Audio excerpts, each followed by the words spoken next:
কোনো প্রকার ময়দা, ইস্ট এবং কোনো প্রকার ডো বানানো ঝামেলা ছাড়াই এই ইনস্ট্যান্ট পিৎজাটা আপনারা বাড়িতেই বানিয়ে নিতে পারবেন।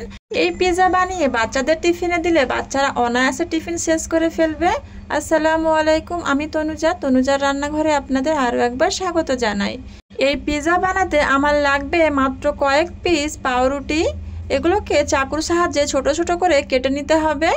এরপর এগুলোকে একটা মিক্সিং বলে দিয়ে ওর মধ্যে একটা ডিম এবং 1 কাপের 4/1 সুজি দিয়ে অল্প একটু লবণ, অল্প একটু বেকিং সোডা দিয়ে 1 কাপ পরিমাণ দুধ দিয়ে হালকা হাতে নেড়ে চেড়ে একটা নরম ব্যাটার বানিয়ে নিতে হবে।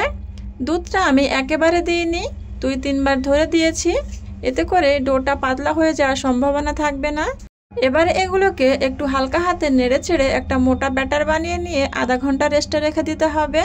এদিকে একটা মিক্সিং বলে 1 কাপ পরিমাণ চিকেনের টুকরো নিয়েছি, ওর মধ্যে লবণ, সয়া সস এবং টমেটো সস, অল্প একটু আদা রসুন দিয়ে ভালো করে ম্যারিনেট করে নিয়েছি।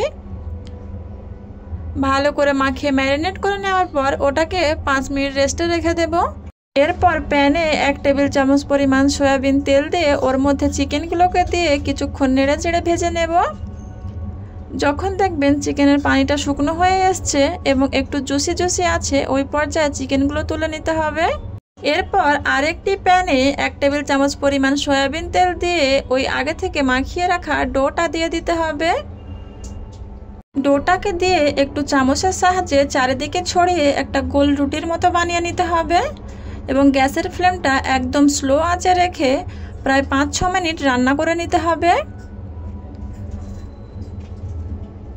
5-6 মিনিট পর ভালো করে উল্টিয়ে দিতে হবে।